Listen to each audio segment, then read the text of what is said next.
The Lord said to Moses and Aaron, "Say to the Israelites, of all the animals that live on land, these are the ones you may eat. You may eat any animal that has a divided hoof and that chews the cud. There are some that only chew the cud or only have a split hoof, but you must not eat them. The camel, though it chews the cud, does not have a divided hoof. It is ceremonially unclean for you.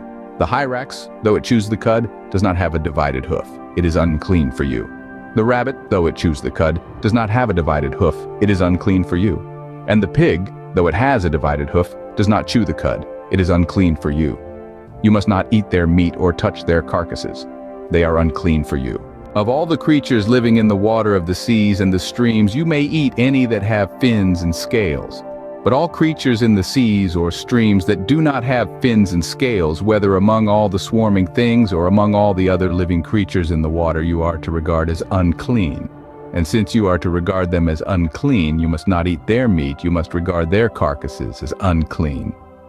Anything living in the water that does not have fins and scales is to be regarded as unclean by you. These are the birds you are to regard as unclean and not eat because they are unclean: the eagle, the vulture, the black vulture, the red kite. Any kind of black kite, any kind of raven, the horned owl, the screech owl, the gull, any kind of hawk, the little owl, the cormorant, the great owl, the white owl, the desert owl, the osprey, the stork, any kind of heron, the hoopoe and the bat. All flying insects that walk on all fours are to be regarded as unclean by you. There are, however, some flying insects that walk on all fours that you may eat, those that have jointed legs for hopping on the ground. Of these, you may eat any kind of locust, katydid, cricket, or grasshopper. But all other flying insects that have 4 legs you are to regard as unclean. You will make yourselves unclean by these. Whoever touches their carcasses will be unclean till evening. Whoever picks up one of their carcasses must wash their clothes, and they will be unclean till evening. Every animal that does not have a divided hoof or that does not chew the cud is unclean for you. Whoever touches the carcass of any of them will be unclean. Of all the animals that walk on all fours, those that walk on their paws are unclean for you. Whoever touches their carcasses will be unclean till evening. Anyone who picks up their carcasses must wash their clothes, and they will be unclean till evening. These animals are unclean for you. Of the animals that move along the ground, these are unclean for you: the weasel, the rat, any kind of great lizard, the gecko, the monitor lizard, the wall lizard, the skink, and the chameleon. Of all those that move along the ground, these are unclean for you. Whoever touches them, when they are dead, will be unclean till evening. When one of them dies and falls on something, that article, whatever its use, will be unclean, whether it is made of wood, cloth, hide, or sackcloth. Put it in water, it will be unclean till evening, and then it will be clean. If one of them falls into a clay pot, everything in it will be unclean, and you must break the pot. Any food you are allowed to eat that has come into contact with water from any such pot is unclean, and any liquid that is drunk from such a pot is unclean.